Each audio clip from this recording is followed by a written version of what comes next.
Today, the International Scientific Symposium is the research of Slokha 6, Stanza 1. The 7 is the 7th International Theosophical Congress, connected by the 7th-ray star, its rays, its energy, and we'll do our best to bring foundations to practical application of this knowledge in life. For those who are in the hall right now, thank you for your questions that you wrote in different portals in the internet, and we got them. And of course, we'll ask these questions to the members of the research group. We all work with the Sacred Doctrine, and we'll try to keep our team spirit in exchange of opinions and comments today, and will provide it today. Congratulations on the start of the International Scientific Symposium. And today we have the 6th Slokha, Stanza 1, that is saying, the 7 sublime lords and the 7 truth cease to exist, and the son of necessity was immersed in Paranish powder to be outhilled, by which is and yet is no, not was.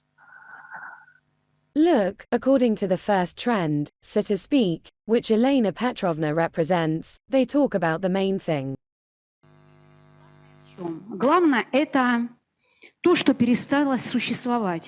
The main point is what ceased to exist, and in the commentary, Madame Blavatsky is saying that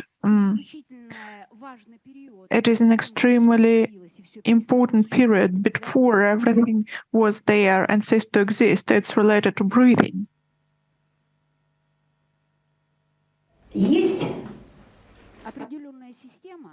There is a particular system, a specific revelation of abstract forms that Madame Blavatsky is using to comment Dzyan texts. They are almost impossible to understand and to translate. There is an opinion that translation by Madame Rerich, it's even not in Russian. I mean, in the concept of the Russian language in modern society, that is the internal composition of Russian language, internal Sanskrit sounds. That is the way to translate by Madame Rerich, thanks to teachers. And today we'll try to explore this translation. It is necessary to understand all abstract concepts that remain abstract for the scientific world and scientists, although this does not apply to a specific person. Blavatsky gave a system of planes of being that define the approach of determining cyclicity and periods. Here is the way for concrete specific exploration of time, Manvantara and Pralaya, Brahman and Para-Brahman, Laya and Alaya, the absolute and the reflection, any notion of the Sacred Doctrine is what we can see in the scheme of the planes of being.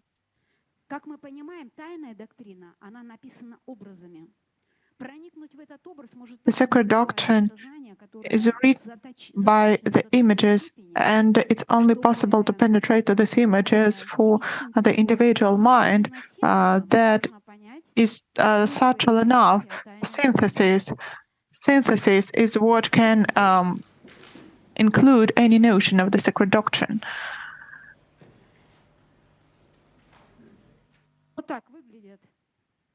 Here is how the planes of being look like. Just a bit of symbols and geometry. But if we consider in the concept of the first movement, we can see the following. You are the out-breathing of the great breathing. These are the comments provided in the Sloka. What does it mean? We know that the three first planes are outside forms, that is the reflection of the Absolute, the Spirit, the first unmanifested state of the seven-ray star that hasn't been revealed in the movement of its rays. By its movement, it will give the rays when at the plane of mind and creativity, it will reveal the first seven-ray star, and that is the star that will give the first out-breath.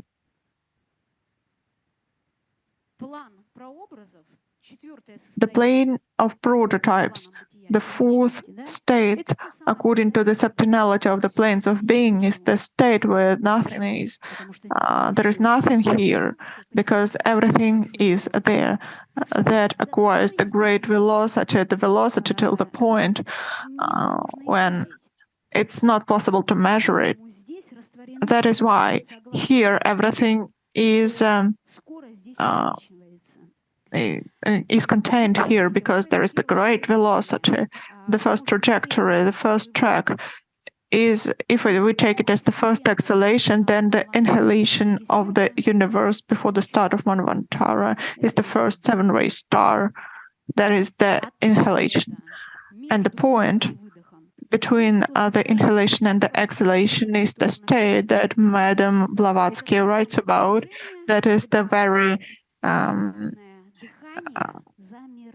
moment when there is immersion and the divine breathing stops. What is the difference between the absolute breathing and the human being and the divine being? In pralaya, life stops, we know that, and the universe breathes. There is no pulsation. There is breathing, but no pulsation. That is the difference. How can we explain it? It's so interesting. And Madame Blavatsky is saying that the pulsation and the beat of heart is between these two states of inhalation and exhalation. This pulsation corresponds to the wave of light, sound, color. It corresponds to the similar image of the human being, how the heart beats. We know that, and in history it's described that the effects that the great yogis can stop for 70 for 100 years with their breath stopped, with the outer pulsation becoming the inner pulsation. The physical body is in statics and the mind is alive because it's inner pulsation there. And this revelation in Slokha 7, the seven supreme lords stopped being, and the universe was merged in Paranishpana. That is there is inner pulsation state, because there was no outer pulsation, and we'll tell you about exhalation divided into the three cycles of non-revelation. What are the three unveiled cycles? These are the three cycles. And the next three revealed cycles of the planes of being is the exhalation of the universe. Do you know what is the difference of the human body perfection and the absolute perfection, absolute universal perfection? When the universal perfection is there, there is no time, no past, no present, no future, when the cycle stops. And any cycle stops at the universal scale, at the Manvantaric scale, we can feel the emanation of universal perfection, similar to images. If we project it to the human body and all the seven bodies that correspond to the seven planes of being, the seven stanzas of Dzyan, of the first volume, the 7 stanzas of Dzyan of the second volume, then we understand that as any state of sensation stops, I mean, pain, joy, admiration, anger, as any state of sensation stops, perfection of human body is there. There is harmony. What does it mean in the Manvantaric scale if we combine the thought, the abstract thought of stanza 1, Slokha 6? It means that as the human person knows how to achieve this velocity that cannot be measured as it happens, human gets to the level of bodies of mind purification that he can suspend any state in 1 second. We often hear that it was so good and then bad in 1 second, and the human person learns how to stop states, how the events of current time teach us to apply knowledge of the sacred doctrine without emotions, without being stopped. What can we do for that? We can do it with inner pulsation, with the inner breathing. The more the velocity is, the more we go to the inner breathing. The higher the speed is, the less movement is there, and the higher the speed is, the more finishing is there. And it means that by this way we becoming harmonious, we're becoming perfect. That is the thought I'd like to express. And as this universal breathing makes this exhalation, the universe appears, and when it inhales and it reveals, then the universe disappears. That is it, with no planes of being, with no inhalation and exhalation. The first inhalation is the spirit without form. The prototype's plane is where the dissolution happens, and at the plane of mind and creativity. These are the Dzyan, Kugani, Chuhan powers existing in Manvantara with a great cycle. They were revealed here, and saw how humanity was evolving, and they were revealing the monad of these three. That wouldn't be revealed, and then the formation and material plane is there. These are the 7 steps of astral light. The 4th one corresponds to the 4th dimension according to the commentaries in the sacred doctrine. The 1st dimension corresponds to the plane of mind and creativity. The 6th and the 7th ones combine to the single state, the monadic basis of the unrevealed exhalation. And that is the inner impetus that cannot be seen or heard, but still is alive. And that is that is life forever. Why with inner pulsation no breathing can be heard? Let's get back to today's realities. A human being doing sports can breathe so heavily, and we can hear how he or she breathes. Then people who can change the velocity of the body to the inner pulsation of silence. They don't breathe even at sports. At least we don't hear their breathing, whatever they do and wherever they are. We don't hear how they breathe, because the velocity has combined bodies the way that the inner impetus combines this breathing. and the life cannot be seen, then the life cannot be heard. That is the first part we've dwelled into.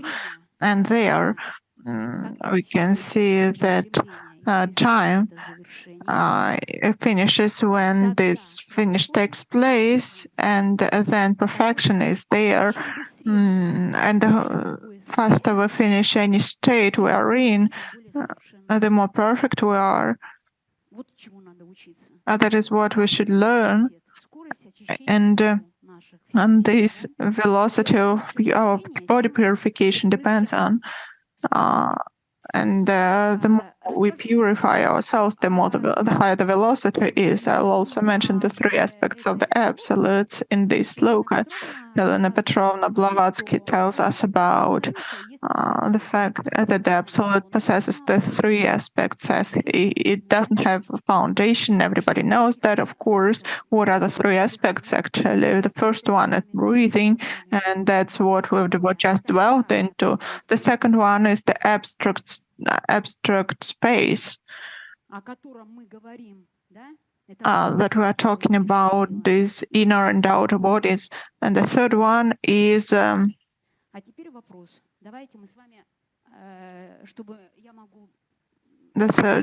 duration.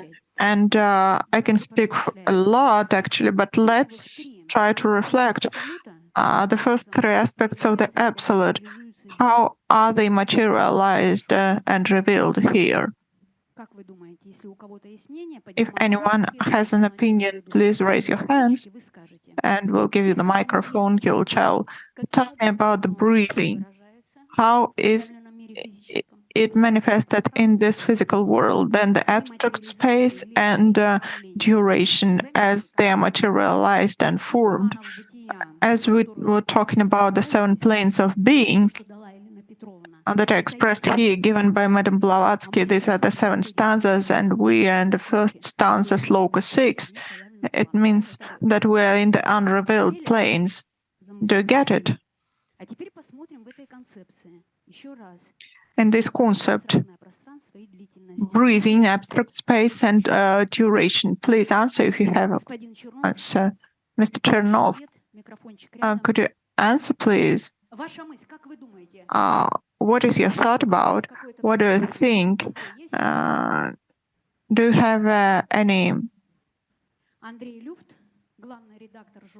to share? Andrei Luft, editor of Psychic Energy Journal, Germany. Thank you so much. The question is a bit different in order to answer your question. I'd like to answer, you need to answer my question that I'll pose now.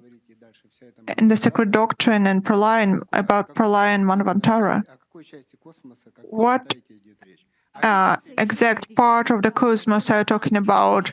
There is no cosmos, it's Pralaya. But then there is the cosmogony, and everything is born. No, it's no birth. We're the first plane there, but the whole process, what does it describe? The universe, the galaxy, what? Stanza 1, Slokha 6, or the whole cosmogony of the Sacred Doctrine? Volume 1, Cosmogenesis, is divided in 7 stanzas. 7 stanzas are what is to be revealed in the 7 bodies of the human being. That is the description of Pralaya according to the Manvantaric law, the first volume. The second volume, Anthropogenesis, is the mind of the human being with the 7 bodies that are not revealed, and they can be revealed when the person can be conscious. Description of the 7 races. The 7th race is not described. Helena Petrovna Blavatsky has not done it. And in volume 3, there was an attempt to combine volumes 1 and 2 and to give the inner concept of the whole evolution of the human consciousness. Like that, volume 1 corresponds directly to what The second volume is telling about, and what's telling to the third volume, and we can understand that it's all the human being.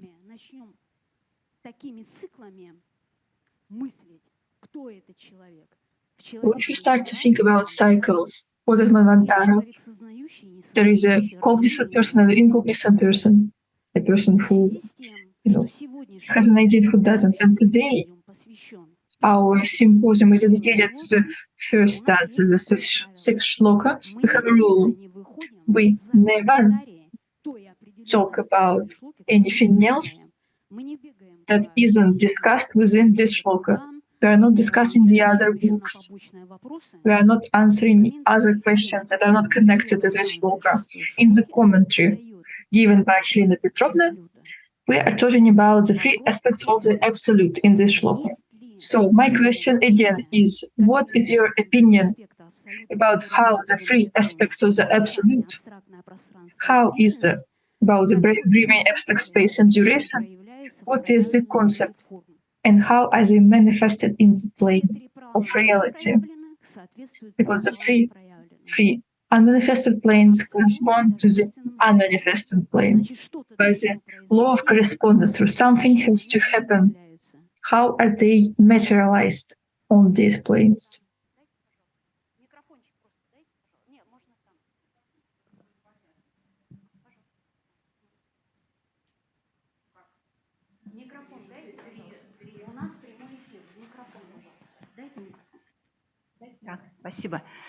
Thank you. So if we take this breathing cycle, at the same time, any part exists in two forms, as a wave and a particle. So this is the wave dualism. And this is the breathing cycle of Brahma. So when we enter the center, the inner space is saturated. So this is the enter, this is when the absolute.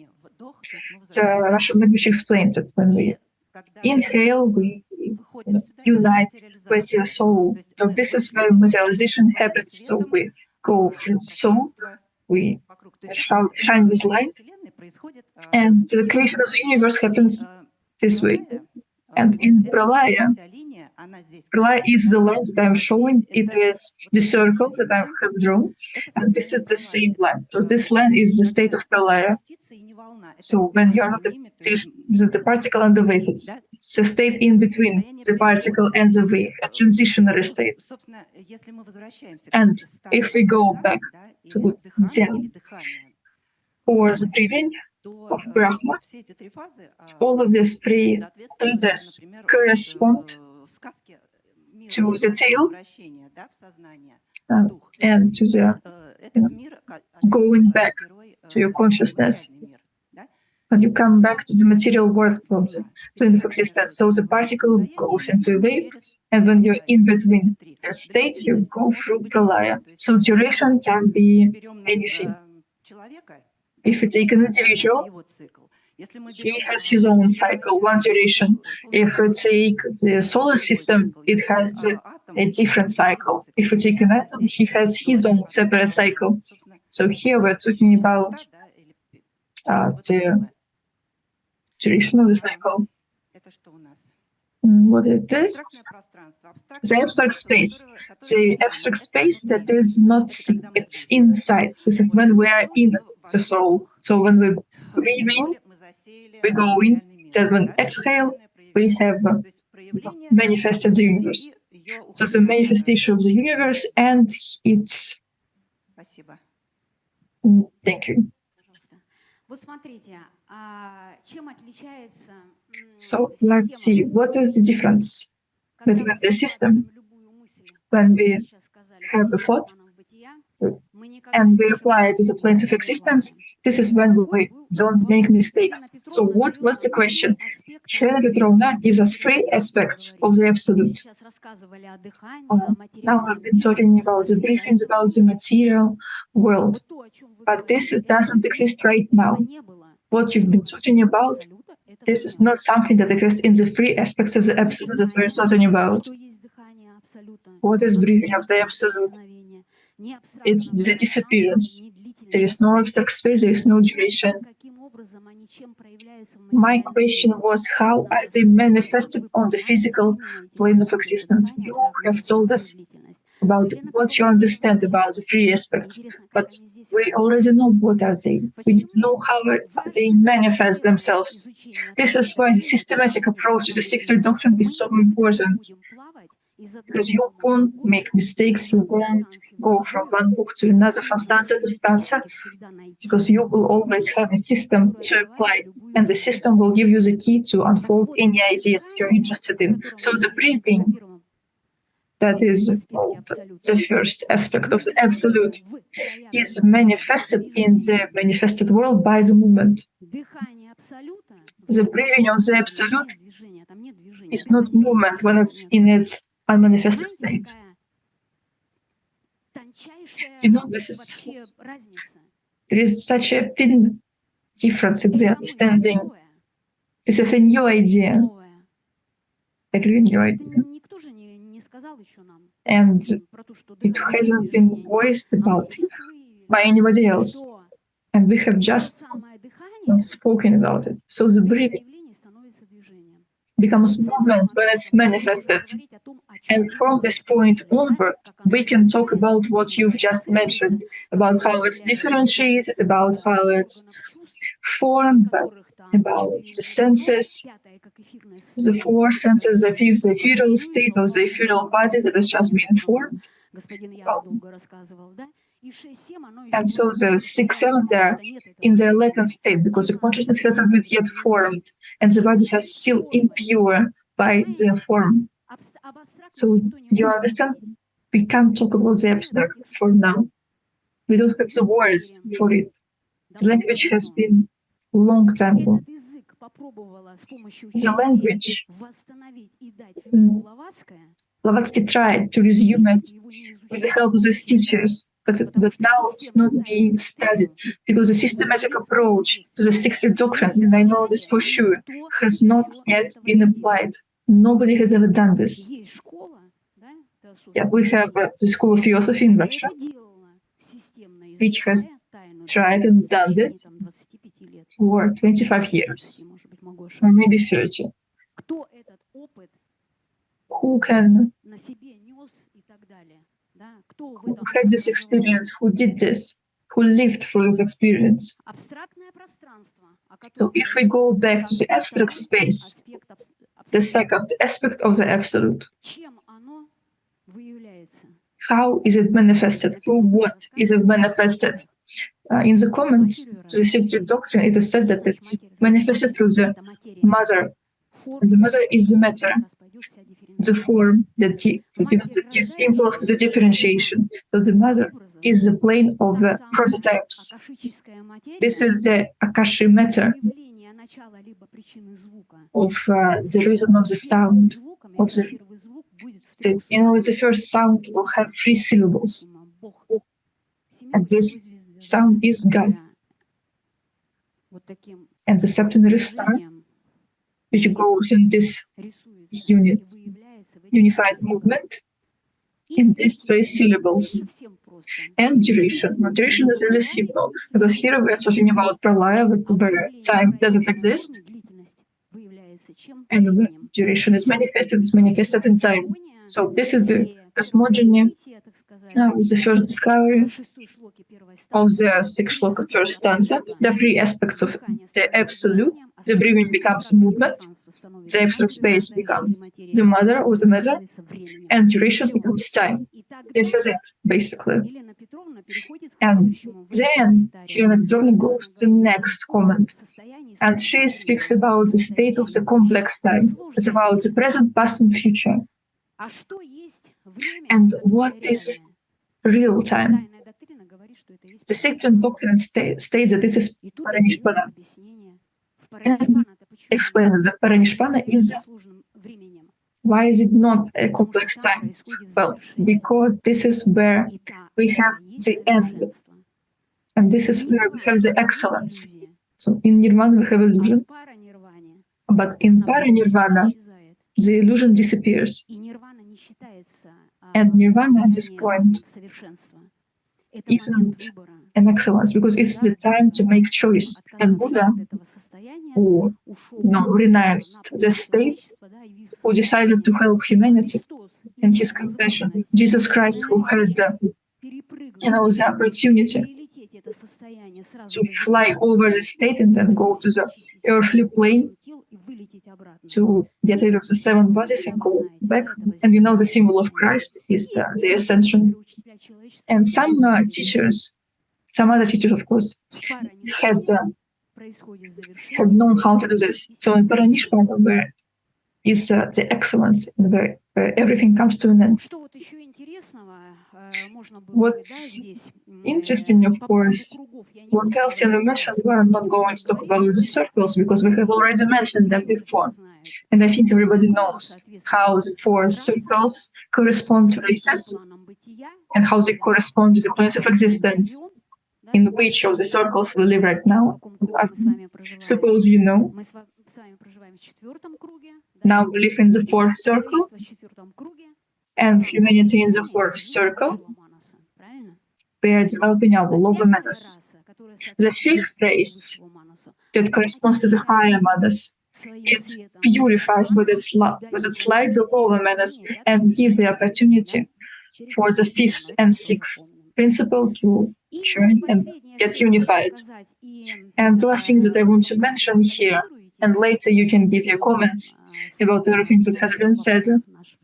We'll answer all questions, of course. Why we're talking about the sixth Slokha? In his stanza, and Slokha Helena Petrovna has mentioned many times the term, what is the sacred knowledge? So we have knowledge, of course. We have open knowledge, open thoughts. We have secret knowledge, and we have sacred knowledge. And they all have a difference, and difference is important. So what is the essence of the sacred knowledge? We have an idea. The idea is that the essence of the sacred knowledge is the informational aura, the information between the reason, the cause and effect, between A and B. But what is this field? What is this field between cause and effect? How do we get in this field? Well, you can do so by merging this point. And in this point of mergence, you can synthesize.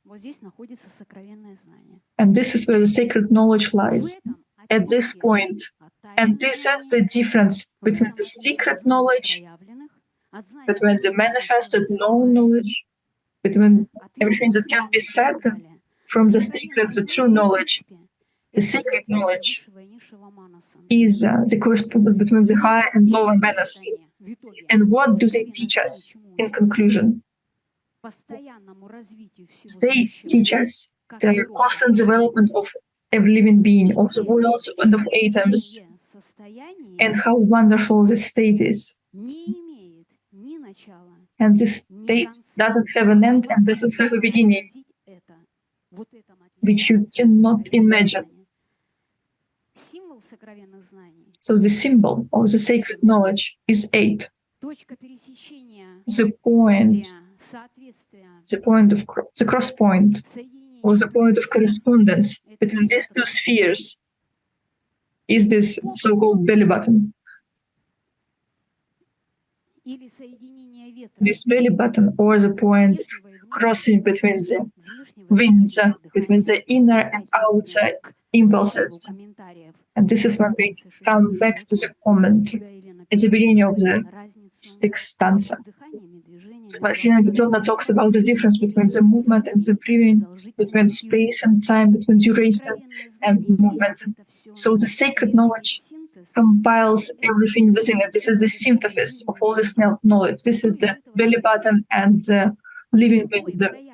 So in all manifested consciousness at any given moment, at any given time, we can enter the point of this excellence by merging together two opposites. And only by this synthesis you can understand the secret doctrine. And this synthesis is what opens Agni Yoga. So why do we talk about the secret doctrine than Agni Yoga? Because we believe that you cannot understand the secret doctrine without Agni Yoga. Because without it, it won't have an impulse for you, won't have a life. You won't understand how this works. Agni Yoga cannot be understood without the secret doctrine. Because for you, it will just remain a beautiful, abstract fairy tale that cannot be applied to your life and yourself.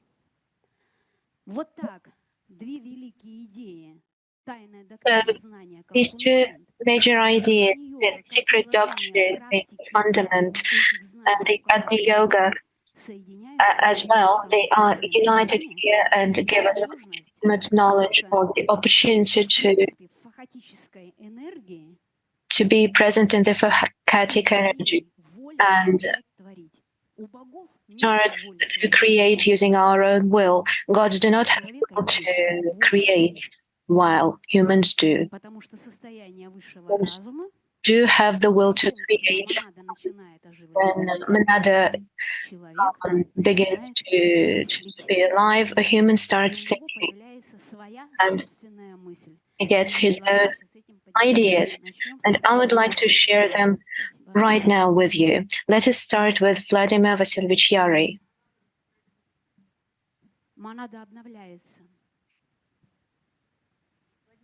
Monada is changing right now.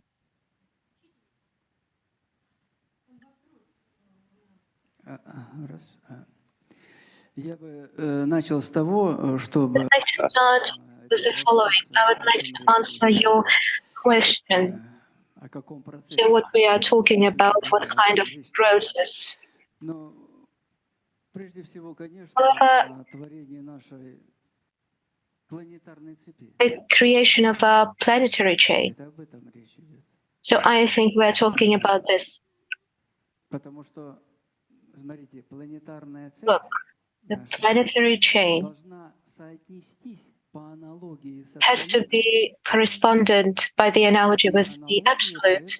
And the analogy is mentioned by Helena Petrovna as a warning that if we apply our intuition analogy, these two notions can reveal in ourselves what there was in Pralaya. She describes it, and we, as if we came from the moon will be the Pralaya state entering the Manvantara state, that is the planet Earth. Life flows from the moon by the wind of Pralaya at the end of the cycle of the moon humanity. So that is right. That is why we cannot say anything about the absolute and the wise man either. We can correlate these processes to a human, and it becomes clear now we are talking about a human, but a cosmic human. And we are trying to find relations between him and the earthly human. We are always constructing analogies, and the essence of the secret doctrine is the great meditation. That is the thing. We cannot bring anything there if we perceive the existence as we usually do. However, the plane of pure mind can reflect the reality in our mind. This is how meditation works. If we enter the meditational state, we will be able to find a correspondence between the feeling of mind and paranishpana. Paranishpana, it can be felt, this feeling of knowledge. Thank you. I have two comments. Online, I see that Madame Micheline Foster is with us. Micheline Foster from the United States, metaphysics doctor.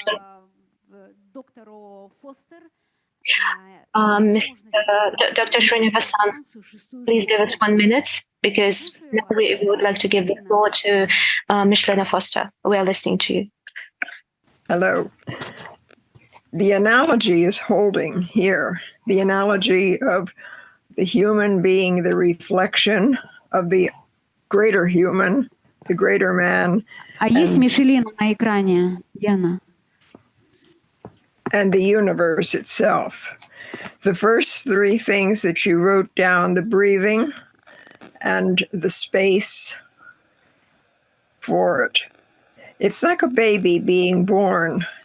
The beat of the heart starts, but until it starts to manifest on this plane, then it doesn't start to breathe per se.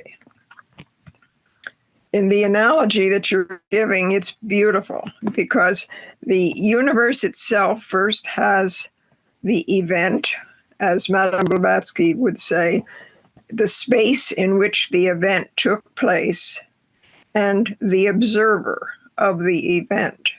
So we have the three that always start everything.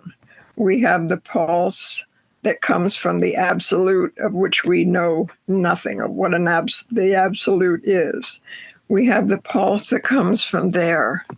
It becomes our breathing, our breath, our cycles, our in and out of all things. And when the cycles, like the ocean waves, crest and then go down in and go back up again, it's a cycle.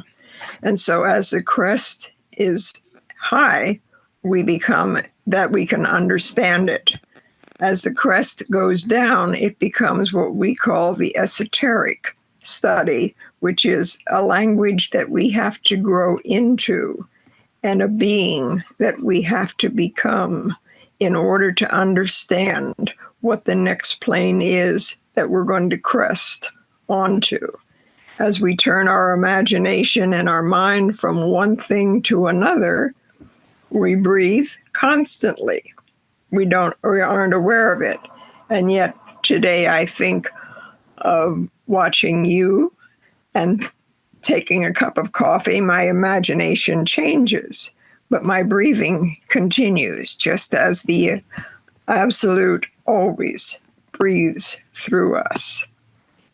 So the analogies are the key for us at this level to understand ourselves, our bodies, the universe, our solar system, and eventually we will grow to be understanding of the absolute. Thank you.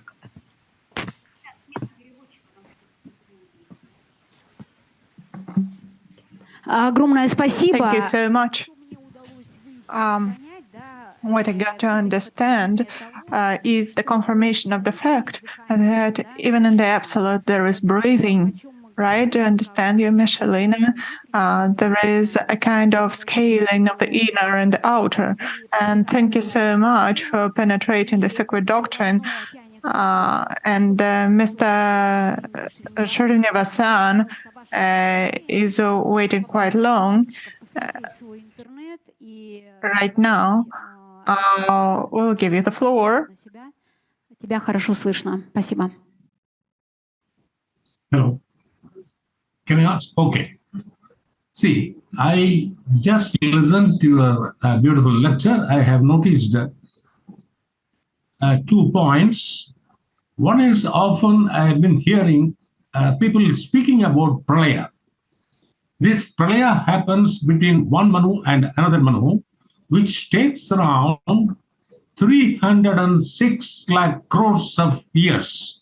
So this pralaya, we are not going to see, or we are rather see in our life, or we have seen in our life.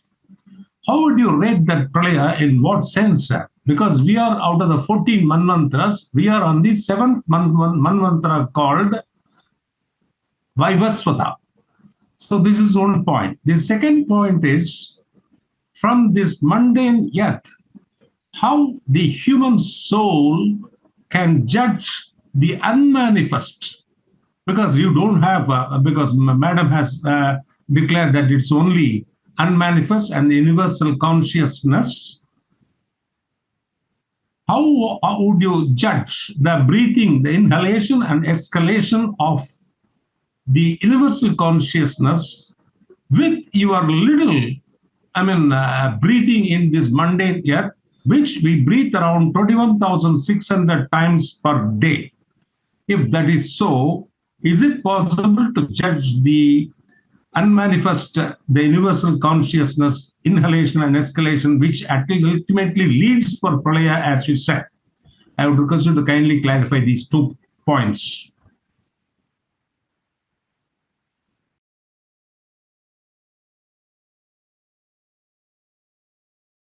Владимир Васильевич, пожалуйста. Вы хотели прокомментировать? Да. Я бы сказал, что I would мы say не обсуждаем that we do not discuss the absolute in its absolute manner, применяем аналогию. but we speak as per analogy. And Madam Blavatsky is telling us about the structure of cosmos. We can relate the human, think of a human consciousness as of a part of a cosmos, because there is will, because there are feelings in it, and other human perceptions. And if we make the analogy and think similarly, then it's all clear. Madam Blavatsky is saying that on the first page of Dzyan book, on the first page, there is the white circle against the black background, and that is our consciousness, our mind. If we have such mind, then we'll go from the single to the particular, to the particle. Then we'll see the pralaya, because there is pralaya between our inhalation and exhalation. We can become conscious in pralaya if we attain the conscious state of mind, awareness in these 7 globes. The earthly manvantara allows us to go to this state of pralaya and to be there as the aware particle, as power. There is such an opportunity, and it's described, but we're too slow going there. Thank you. Let's get back to our dear guest. Could you please comment on stanza 1, Slokha 6? And there were several speakers already. Could you please tell a bit about what was the key point for you? Thank you. My question is that the research of Madame Blavatsky at the end of the 19th century was when Stanza 1, Slokha 6, there is no cosmos. We don't discuss cosmos here. Cosmos we'll get here only from the fourth plane. Here is Stanza 3, Slokha 3, and we have to live to it. We do not have cosmos here. It's not revealed. Please let me say if possible. Okay, I'll start from Pralaya. Now we know that Pralaya, there is a revelation, there is disappearing, that stars get born and then they disappear, and the same goes to the same is true for the galaxies. Galaxies appear, disappear. So what is the process of birth and disappearance of Pralaya and Manvantara? What is it exactly that is mentioned in the secret doctrine? Because in the times of Blavatsky, nobody knew that. In the secret doctrine, there is even no such a word as galaxy. How did they know? What kind of cosmos mentioned by Madame Blavatsky, and is it the kind of cosmos we think of the cosmos today? That is the typical mistake of all theosophists, I think. There is the theory of Big Bang, and all scientists are talking about the whole universe appearing, or about something more specific. Actually, Madame Blavatsky has her mind beyond measurements. What she had in it, she gave in such form, in meditative form. There is its method. And this method and wisdom, how could I explain? You can get inside it, and you'll see the cosmos and the birth, and what was before the birth. It will start reflecting, then it will start emanating, and then, given birth, it will have stages, but before, there is potentiality. After that, the potentiality becomes noumenon, and then the noumenon becomes the three noumenon. All these points is what we skip, and it's only related to our mind. It's our mind that should be awakened for perception of the future cosmos. It's our cosmic state of mind. For that, we need this meditative method and wisdom. And here we should go not from the logic, but from analogy caused by intuition. That is what we should start with. That is the secrecy, the greatest secrecy, that is not what we can discuss specifically. Your question is clear, and there are the answers. There is kind of trend. You're saying that there are problems, but I have seen none yet. We haven't revealed any issue, and we have the answers. And we could answer the question of Andrei. Could you? I liked your question from the very beginning, because I was reading the stanzas. I did pause attention to that, about the universe. I don't contradict you in no way, because creative development and focus to a particular object with its different aspects helps In Dzyan stanzas, it's mentioned clearly that the universe, about the universe, that was the last vibration of eternity, was in the universe. And what we're discussing is also there in several points about the universe. Exactly, that there are many other universes. And if we read further, then it's not like in Pralaya and then reveals. There is the outer impetus from the darkness, and all this integration is there. There is the impetus like the ray from the darkness. About the ray, I'm the physicist. I understand that all solid matters, not physics, in esotericism, matters contain the light of rays. So there is pre-integration.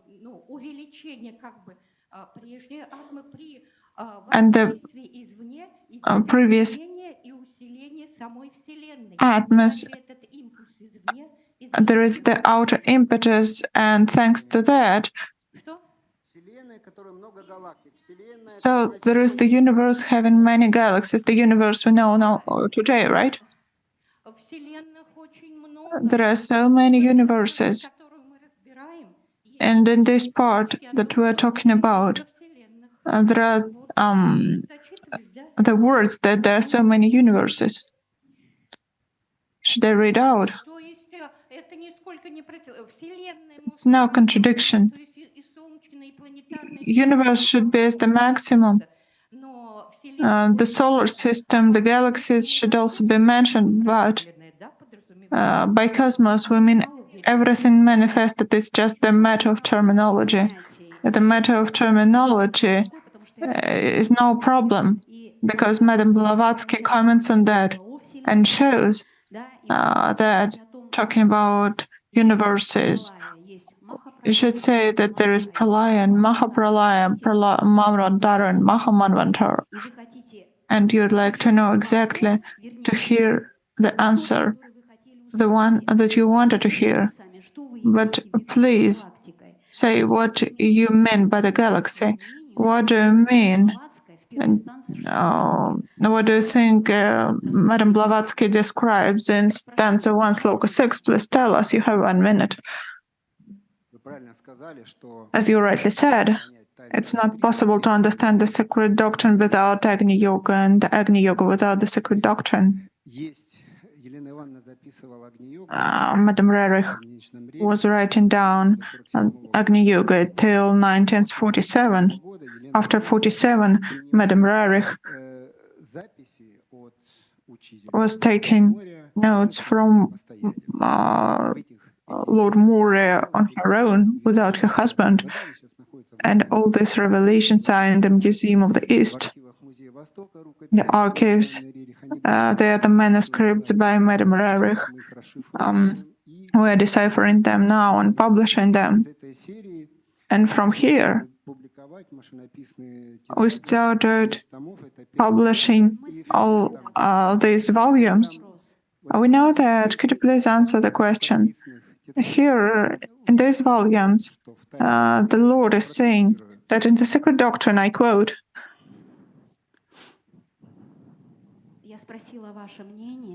I asked about your opinion, if possible. Please answer your own question, if possible. What kind of galaxy is it? In the first volume of the Sacred Doctrine, stanza 1, Slokha 6. My opinion is not an authority. The opinion of Lord Moore is what is the authority. And now I'd like to quote him, give one phrase, and that's it. In the Sacred Doctrine of Madame Blavatsky, there is the circle of our Manvantara birth, and the Sacred Doctrine, it said, Manvantara of our sun, not the galaxy, not the cosmoses. Who told you about the cosmos? Who said that the cosmos is revealed? right now in the Theosophy. Right now we are talking about our symposium and the thoughts expressed today in the first part, and the opinion of our foreign guests, the way they understand stanza 1, Slokha 6. It's not about the whole sacred doctrine, the whole cycle, all the cycles and all the suns, all the sun bodies. Nobody yet quoted it. Everybody is sharing experience of their understanding of stanza 1, Slokha 6. If you do have one, then you have 1 minute to share, and then we'll proceed to the next speaker. Actually,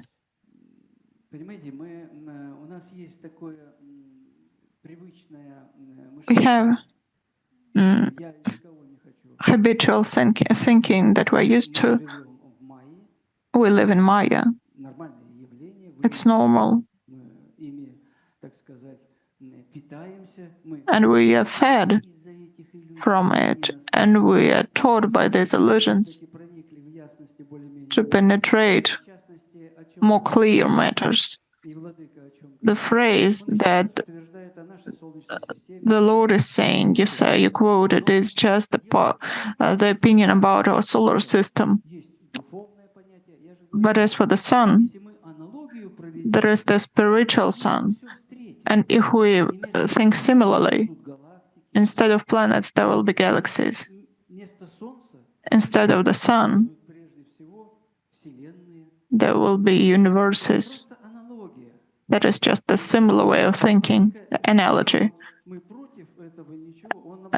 And we don't contradict. Actually, the Lord is saying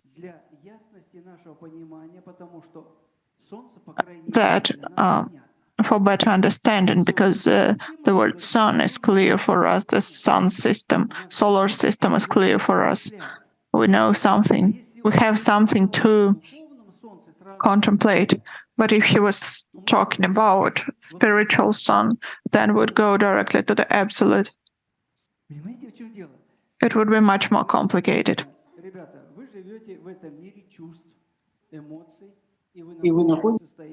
So he's saying you're living in the world of feelings and emotions, you're in a sensational state, and you can think by these categories. When you enter the state of samatha, after this, you will be able to think by higher ideas, by the spiritual ones, but this will not be a word, this will be the voice of silence within us. We will have only a feeling inside us. This is what the Lord is speaking about. Chernov Vladimir Anatolovich, Nizhny Novgorod, Doctor of Economic Sciences. I would like to clarify some points. We got to some opposing views. We were talking about the Lord.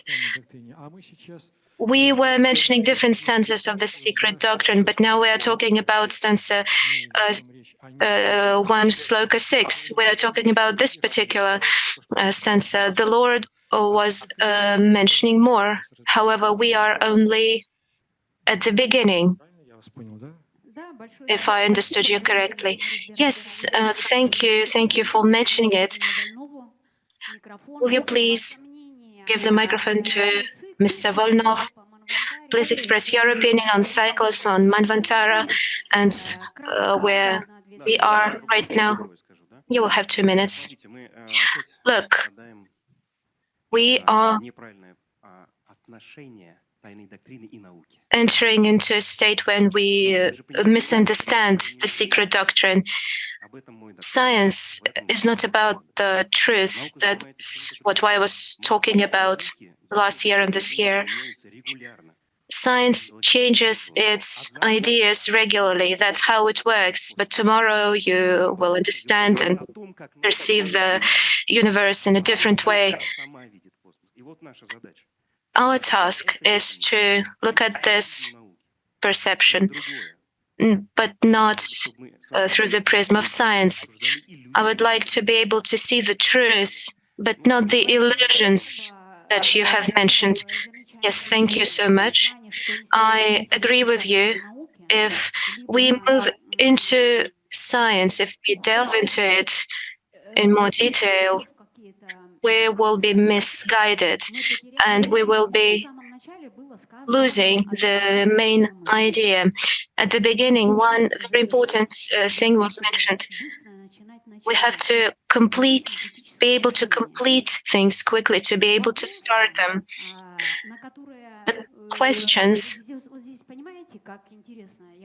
there is an interesting thing. I noticed that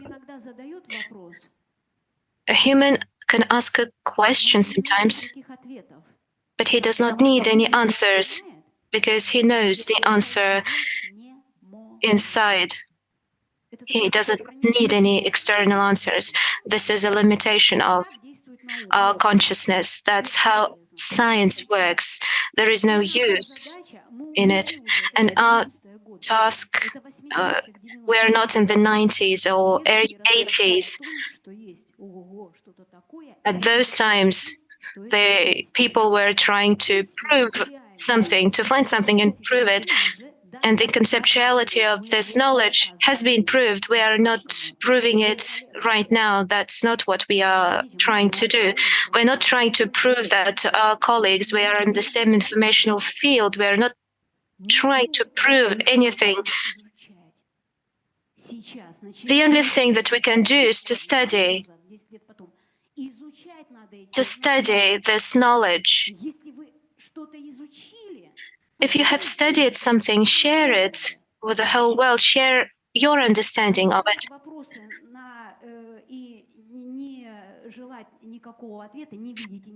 And if you ask questions and don't want to get answers, that's a different thing. That's 1980s and 1990s. We have to leave this time and enter our modern times. That's not interesting anymore, actually. It's not interesting to argue. We're interested in your creative opinions, how you understood this or that process. I would like to talk to Helena Vasilyevna. Today and in general, Stanza 1, it is as subtle as the body of consciousness and race of a human. If we combine races and stanzas, we are in the first race right now. Who remembers how the first race was described in the secret doctrine? This very subtle and spiritual idea cannot be expressed. It's very difficult. That's how our consciousness can be sharpened to manifest it with words. So, Helena Vasilyevna, will you please share your opinion about it? Thank you for your work, for being able to express my opinion here. So I'm based on the material that I have. And when we are talking about Pralaya Manvantara, I'm thinking about Vladimir Khlebnikov, who was able to feel these ideas so deeply, so profoundly.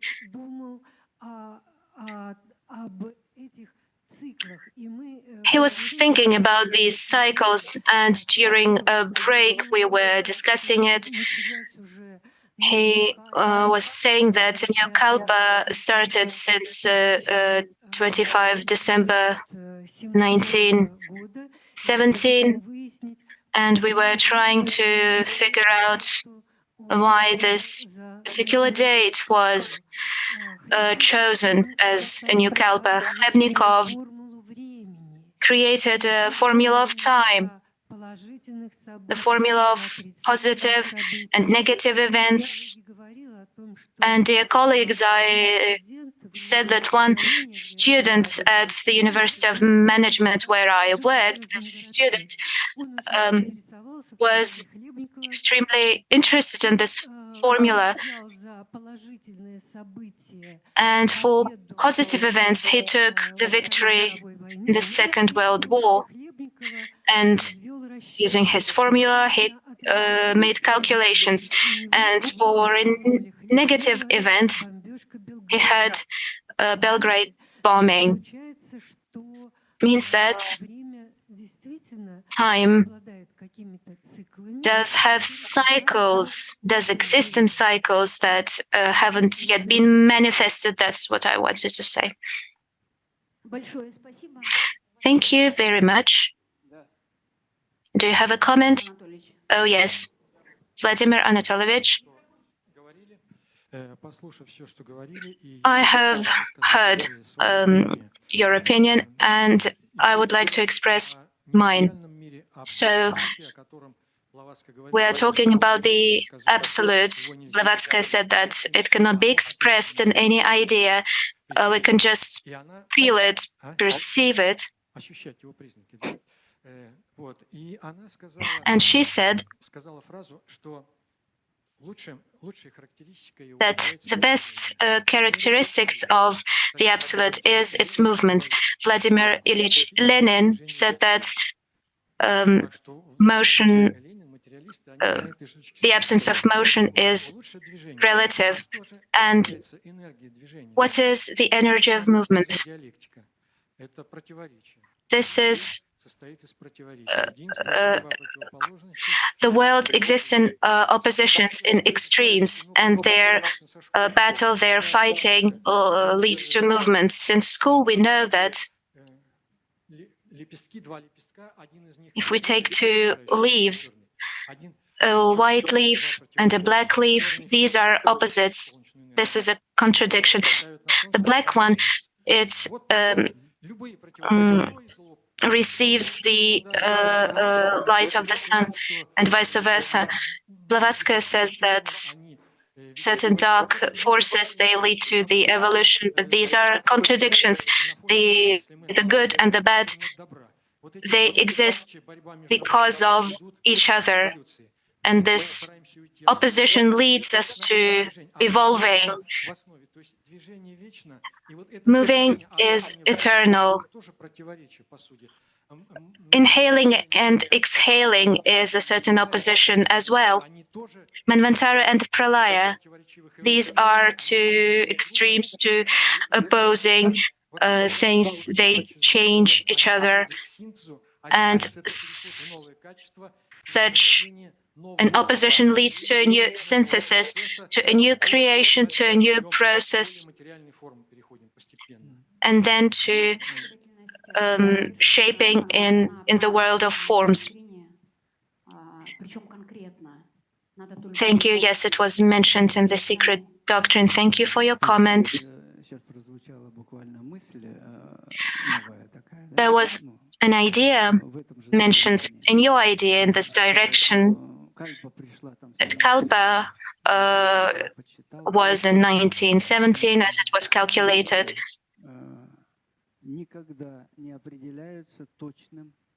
We cannot define them in an exact number, actually. We never can, because the law of relativity, it is still there in the form of Maya and the Great Illusion. So that is another illusion, but there is a certain time for a certain individual, and 1917 was for that individual. For him, a new Manvantara or Pralaya can occur. So an individual can react to this.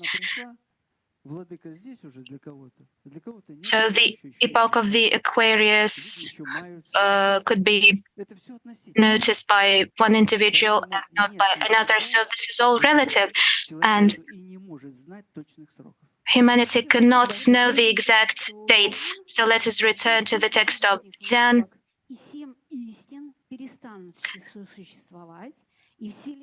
The seven sublime lords and the seven truths had ceased to be, and the universe, the son of necessity, was immersed in Paranishpana.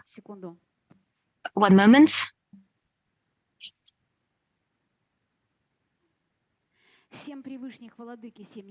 Seven sublime lords and the seven truths had ceased to be, and the universe, the son of necessity, was immersed in Paranishpana to be outbreathed by that which is, and yet is not, not was. Could you please tell us how you understand this? I wanted to ask Victoria Vladimirovna Kravchenko, twice Doctor of Philosophical Sciences, a person who has published many works dedicated to Helena Blavatsky. She definitely studied the secret doctrine, Stanza 1, Slokha 6. How do you understand this text? So I will not be commenting the text itself. I will say the following. In my presentation, I said that the method of receiving information about Helena Petrovna was unique. She expressed her ideas the way she could do it in the state she was in. Is this text the ultimate truth? So that's a question that remains a question. As a philosopher, I'm posing this question to you, to all of you. No, my answer is no, certainly no.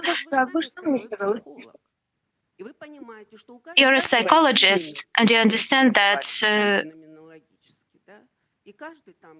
each person perceives the world differently, but we shouldn't generalize.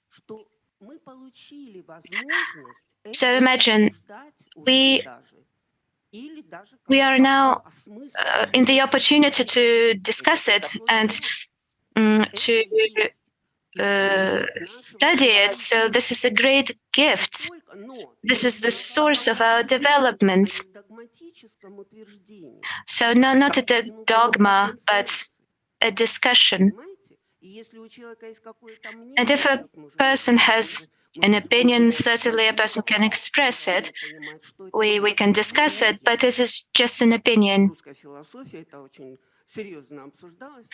It was discussed in detail in the Russian philosophical works at the beginning of the century. So what is my opinion? I can take the conception of Vladimir Solovyov, and he was the first in the Russian philosophy to support Helena Blavatsky, that was actually excluded from the intellectual circles. So Vladimir Sergeyevich had his own idea of the absolute, and it was based on the study of Kabbalists. So, as a host of this symposium, I would like to say that today we are discussing Stanza 1, Slokha 6. I am talking about Helena Blavatsky. Solovyov, Ivanov, these are different people. We would like to know your opinion. So I personally wrote a great work on Solovyov and how he understands the secret doctrine. I am a scientist and a philosopher. That's why I'm mentioning their names. You know, there can be empty talks, and this talk can be endless, and that's horrible when each person thinks that his or her opinion is ultimate truth and the only possible opinion. We as scientists, we of course are based on certain authorities, on references, on the works of other people, of other scientists.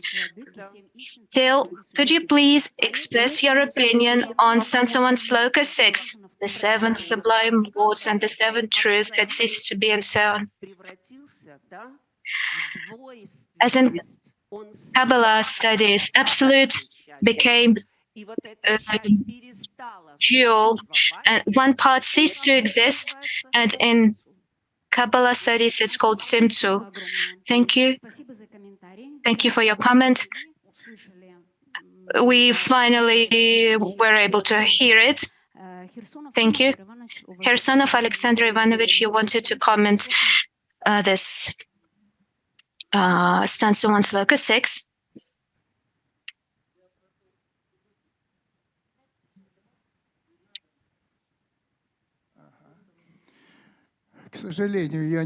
Unfortunately, I can't say anything concrete about the topic that we are discussing because I'm not an expert in it. But I would like to say one thing.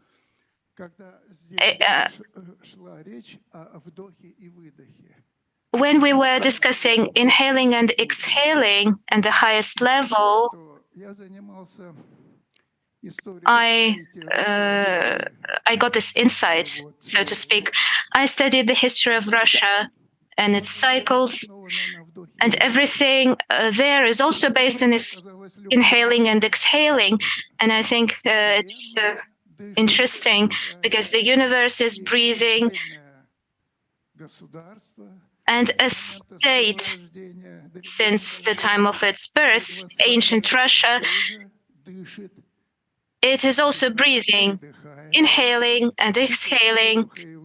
The cycle of inhaling and exhaling is 144 years. There are 12 cycles in general. We're at the end of the 12th cycle by 2025, and then a new cycle will emerge. And I thought that it would be an interesting idea that inhaling and exhaling can also be associated with the history of certain states, countries. So the 20th century, for example, 1881, it was the time of inhaling. There was an attempt of murder of the Tsar, and 144 years later, we are almost in our modern times, a time where a new cycle and moreover a new stage of development is taking place. So 12 times 144, you can calculate it. I think it's an interesting idea in connection to what we are discussing here right now.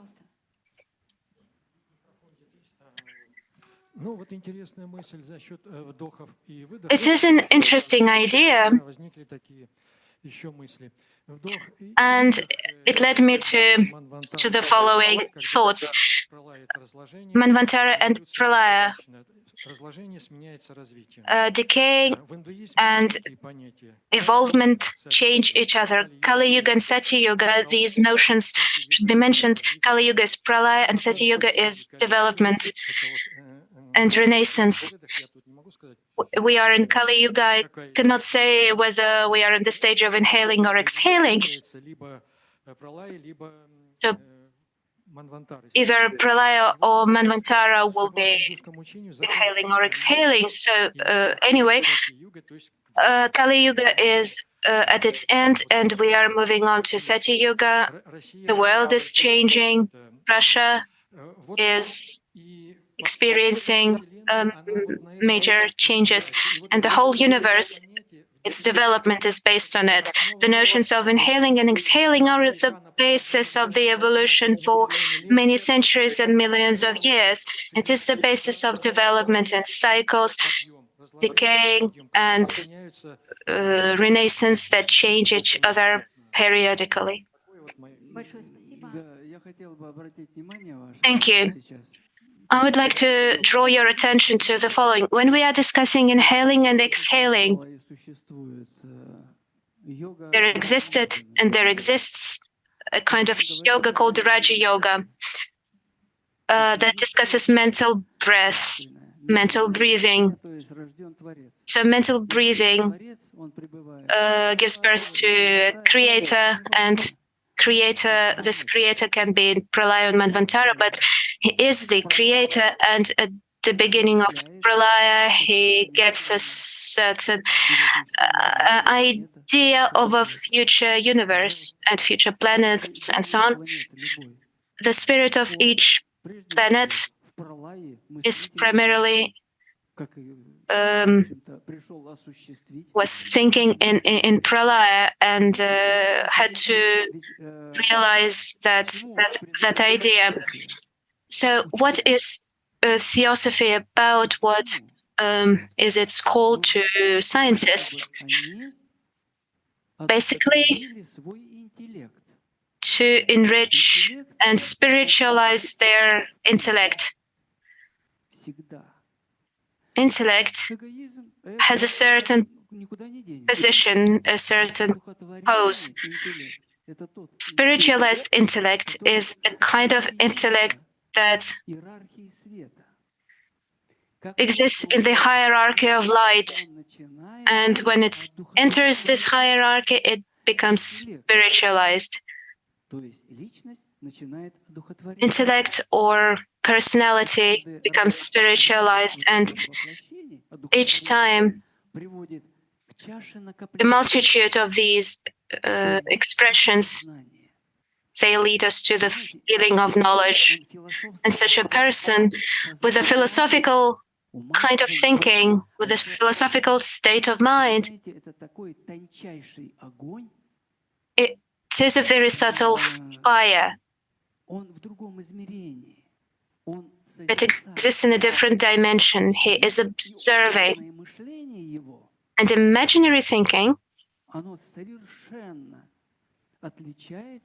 is totally different from intellectual thinking that we find in scientists, because scientists press on the intellect, we may say. Science and religion were always in conflict. You know, there was always some kind of opposition between them. But theosophy as a science, it unites, it recreates and enriches intellect. That's the idea, and there are no contradictions here, just facts and the law. Why do we need to understand the law? The law of cause and effect. It enables us to leave the circle of samsara, to leave this illusion, and to enter the world of cause. This cause has pre-cause, and the pre-cause has causeless cause. They are all connected with our spirit, and spiritualized intellect is what? It's logic. This logic should be based on analogies. And analogy can be expressed in logic by a person who has come to some synthesis. And synthesis is never in contradiction. It embraces everything. Thus, we know that a person or a yoga practitioner becomes the law and corresponds to the law of the universe. We should reach this level, actually. Thank you. We have heard different opinions. Inhaling and exhaling, these are cycles, and each of the speakers was talking about a certain cycle. Helena Vasilyevna was talking about her own cycle, Mr. Chernov about his own cycle. Our guests were all mentioning and talking about their own cycles. And I would like to give the floor to Kolganov Sergei Vitalyevich, candidate of Philosophical Sciences, Moscow Aviation Institute. I fully support Vladimir Vasilyevich. We all should enter a different state of mind to address this problem once and for all. Ilya Nikolaevich said that this problem cannot be solved by science. Science is not able to do that. I will try to address this problem not from the side of science, but from the side of philosophy. Paranirvana, causeless cause, the great breathing. These are notions difficult to explain, but there is a work by a work named Kybalion. There were three wise men who say that there are no words to explain this. However, if we try to think of macrocosmos and macrocosm and microcosm, scientists from Moscow State University, they are studying Dugdam. Certain Tibetans, after death, they do not decay. Their body stays the same for decades. Even their skin stays the same. And when they get the results of this study, I think they will be able to express their ideas. When, again, scientists from Moscow State University, when they finish this study, they will be able to explain the essence of the great breathing and the application of macrocosm to human. I haven't studied in details. If we look at the material taught during our course of philosophy, I would like to comment on Blavatsky's writings from the point of view of Hegel. He says that there was the world spirit. It developed in the nature of pure thinking, and in pure thinking, we see the first logos. And then the world spirit wanted to know its inner side. It created space and started to divide the content, to materialize it, and it led to the creation of nature. And now we see stoned spirits in the form of stone. People who study esoterics so understand that it has no relation to it, but we may mention another philosopher that was closer to esoterics. It was Leibniz. Leibniz says that in space, differentiation occurs. And what is differentiation? It is the manifestation of different atoms. But these atoms do not belong to material science. These atoms are spiritual. These are belong to monads. Each monad is pregnant with what? With its future. Monads exist at the same time, and past, present, and future, they exist simultaneously as one. And these all are different universes that exist together. That's my idea. Thank you so much. Коллеги, я хотел бы вот такую параллель сейчас провести, предложить к этой шлоке. Yeah, I would like to draw a parallel, maybe in innovated comments.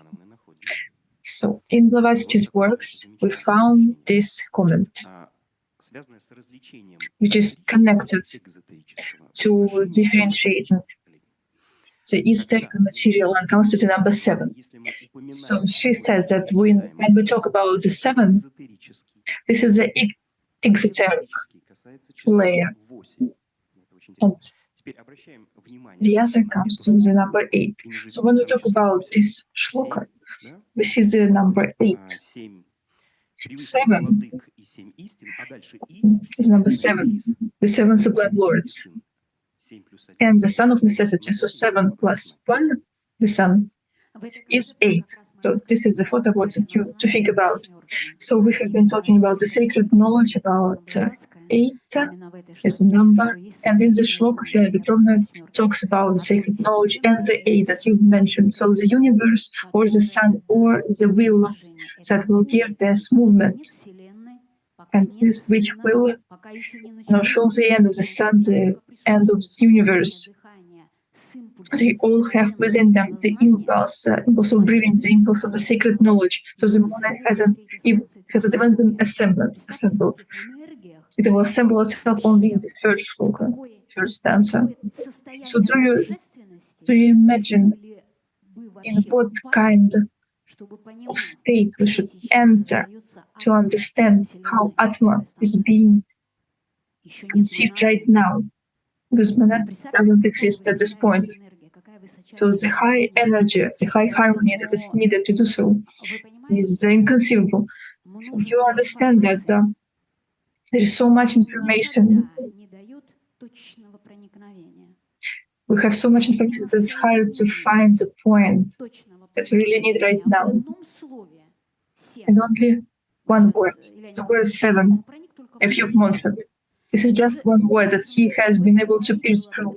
And we can talk about the word 7 for 2 hours because this is so interesting to go deep into this topic.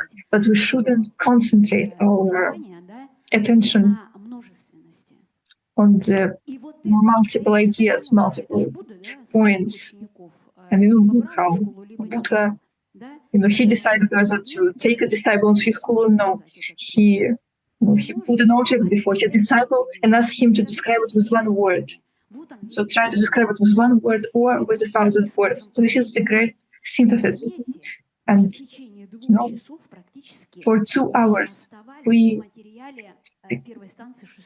been discussing many things besides the Slokha that we're discussing right now, because it's hard to pierce through the topic, to one single point. To do so, you need to have such a strong impulse, such strong drive for the truth, that you can go from the point of the multiple points and go to one.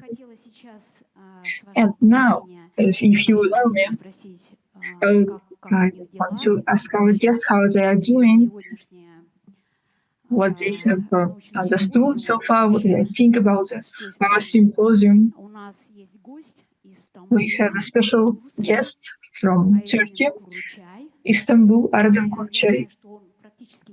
And I know that he doesn't speak Russian. And I don't know how he's understanding the Russian text, because in the audience I didn't have interpretation. Hello, Evgenia. I just came here to listen to Russian philosophists and to meet them in real life.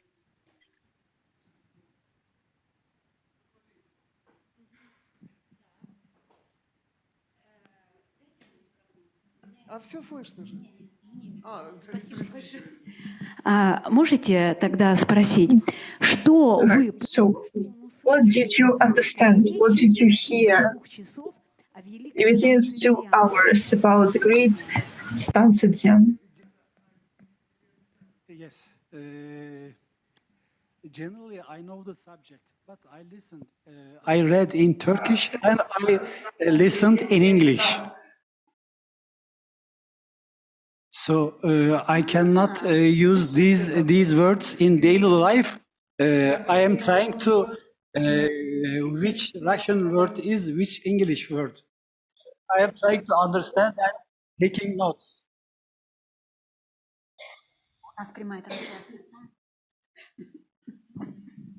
Did you understand what I am trying to say? Скажите, вам было интересно? So was it interesting for you to be with us for these 2 hours? Okay, thank you so much. Let me hug you. Thank you for coming. Thank you for arriving to Moscow. And thank you for being here with us today. So do you know the difference between the Theosophical language and all other languages? That you can understand each other without an interpreter. And this is the genius of the terminology given to us by Helena Blavatsky. And if we speak the philosophical language, we don't need an interpreter because we understand each other. Because we have lived through all of these ideas and concepts, and we can give them an impulse with our life force. And this is why the life idea is really important.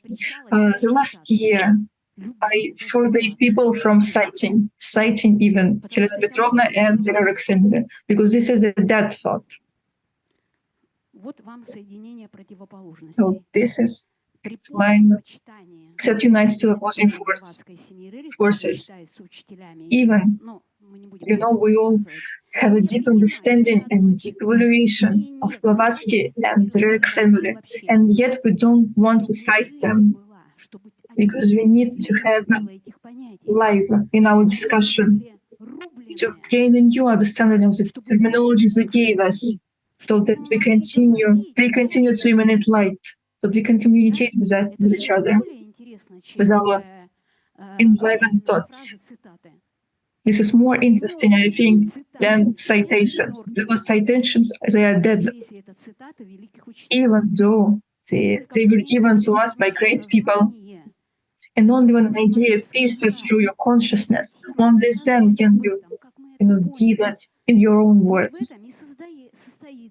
And this is the scientific approach, the scientific method of knowing your own consciousness. And then, by knowing your mind, you can know the Agni Yoga and the secret doctrine. There is no difference then. You don't ask questions. But in the material or even of a single Slokha, of a single stanza, given on the 3 or 4 pages, we can spend the whole life and multiple reincarnations to study it and to discover new things. Every day, every year, no matter how many years it takes for you to reincarnate, you will be able to find new things in this Slokha. And this is the genius of the eternal knowledge that has no limits. And the person who gave this information to us was Helena Petrovna Blavatsky, the first in the world. The teachers were materialized just for her. You know how the teachers are materialized? By the teachers manifested, because Blavatsky, with her purified mind, was able to materialize her teacher. Do you understand the greatness of the soul that is capable to do so? So there is no need to discuss. We need to do the same. You need to use your own thought, your own creative power. And this is the true brotherhood. Genuine. And you don't need to test each other. It's just about the galaxy, about the cosmos. No. You need to be genuine in your decision to share your thoughts. So this is why I'm against citations.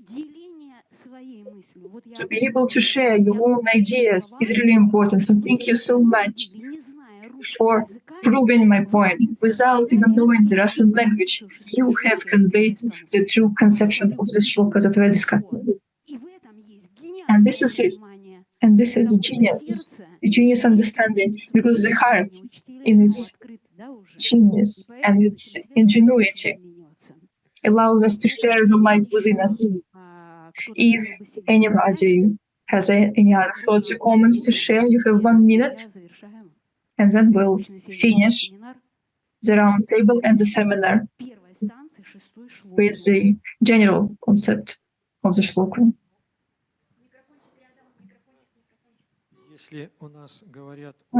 So if we are talking about the breathing, exhaling and inhaling, the absolute that directs this breathing, so of course, to be considered strange, you need to understand that inhaling, exhaling is just an allegory. This is all but a cycle. Now when breath comes, when breath ends.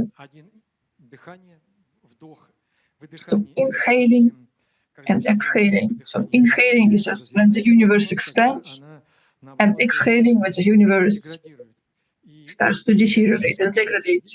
And all these cycles, they change.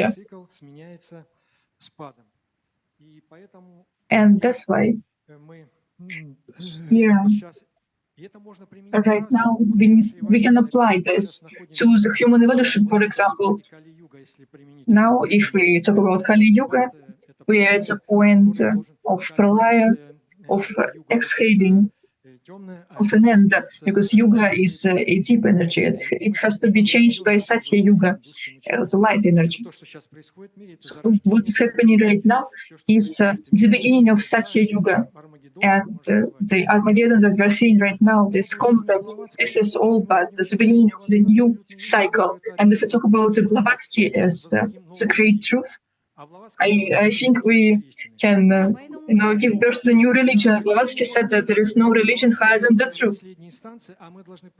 So we don't have to take it for granted. We need to make efforts to discuss, to understand, and to put her ideas through our own mind. And I've read Berdyaev, other philosophers, they have great ideas as well. But there are thoughts that are contradictory to my understanding. When I read Agni Yoga, I agreed with it completely. And the Secret Doctrine I've read much later. But I've read the Bible before the Agni Yoga. And so reading the Agni Yoga after the Bible for me was just great. I understood everything. And we are studying the Secret Doctrine in our School of Philosophy. We have a unique approach. Nobody else has anything like that. We are studying the Secret Doctrine and Agni Yoga at the same time.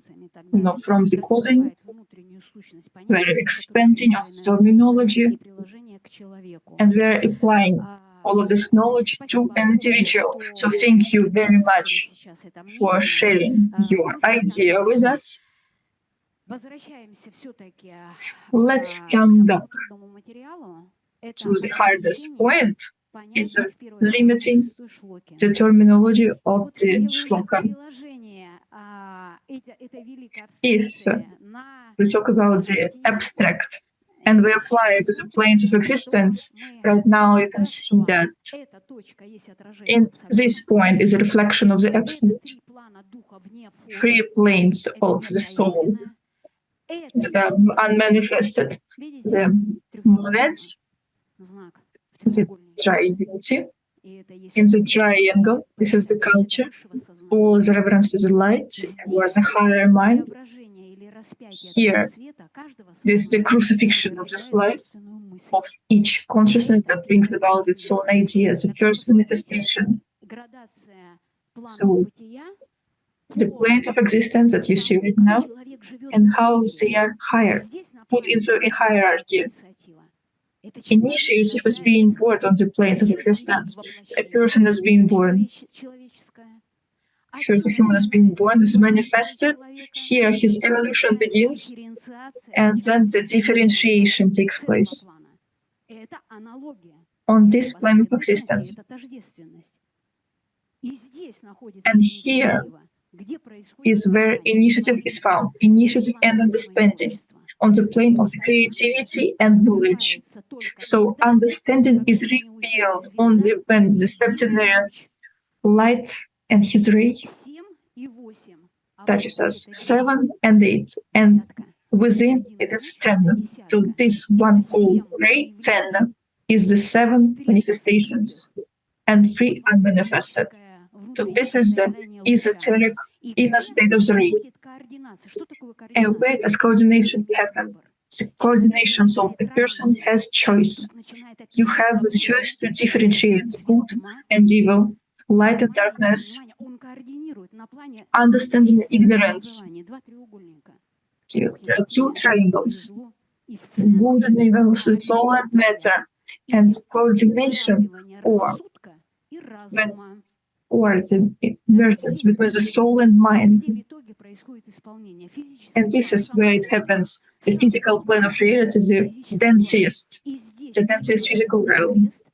This is where we have the soul cross, from which the ascension happens. And what is the conclusion?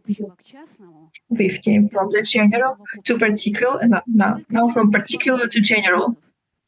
And by following orders given us by the teachers of Agni Yoga, each word, each page has an order given to us to purify our minds. And at first we need to identify them. Identification is the first thing that identifies the cognizant person from the person who hasn't yet this opportunity. And the creative person or the creative plane gains an understanding. And then the initiative on the plane of prototypes, the highest nirvana plane, Akasha, is the sound. It can be reflected in the actions. So initiative and action. This is the sympathesis that happens here. So the systematic approach to the planes of existence helps us to have an order. But we know the cosmos, the galaxy, Pralaya, Manvantara, where we had the Satya Yuga, Kali Yuga.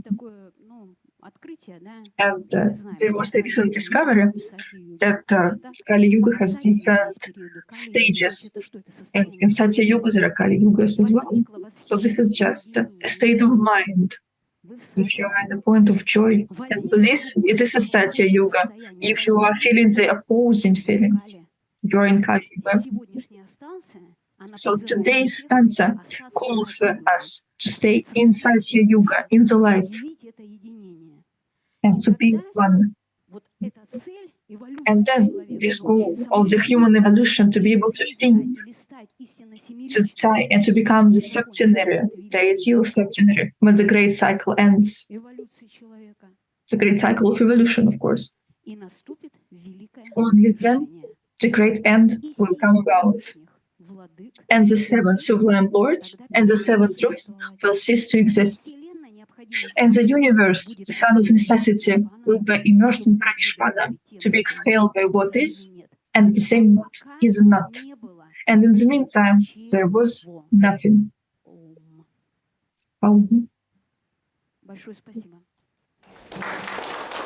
Thank you. Огромное спасибо за работу, за каждое... So much for your work, for every opinion and every word expressed today, pronounced today to the world.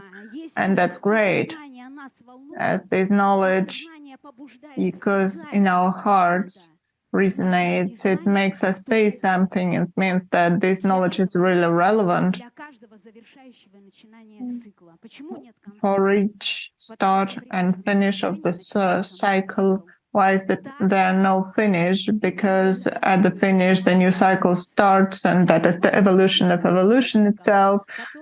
And all the speakers and participants being online directly in the international research seminar, The Secret Doctrine. I hope that you get new thoughts concerning Stanza 1, Slokha 6.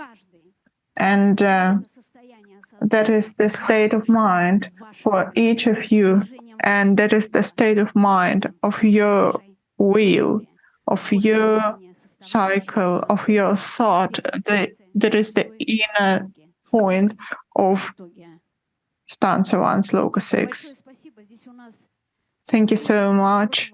Here is the opening of the International Research Center, named after Madame Blavatsky, gathering all the scientific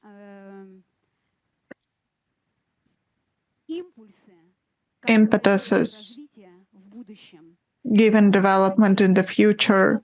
Hope that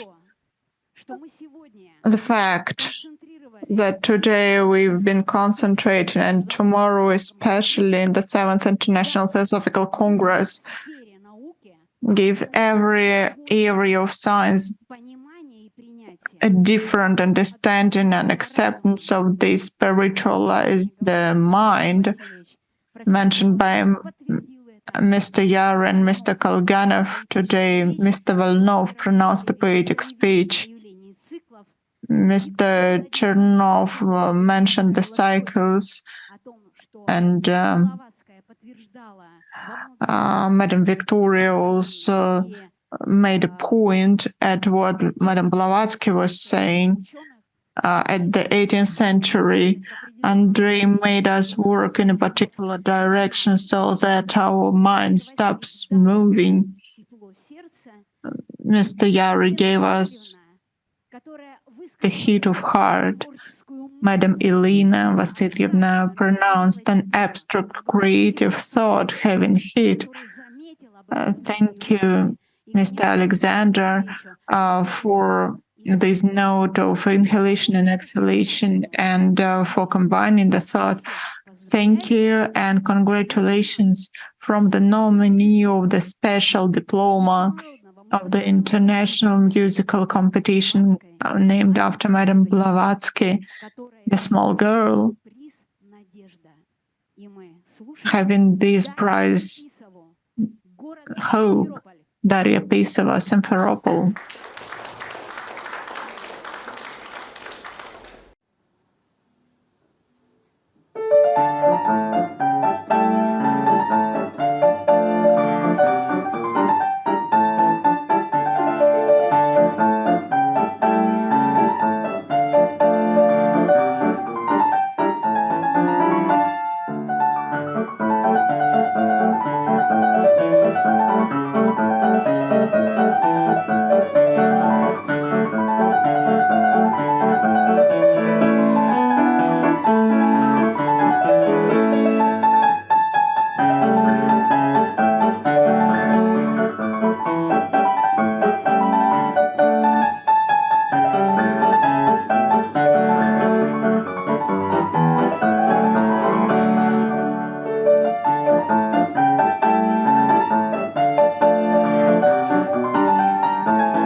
Огромное спасибо.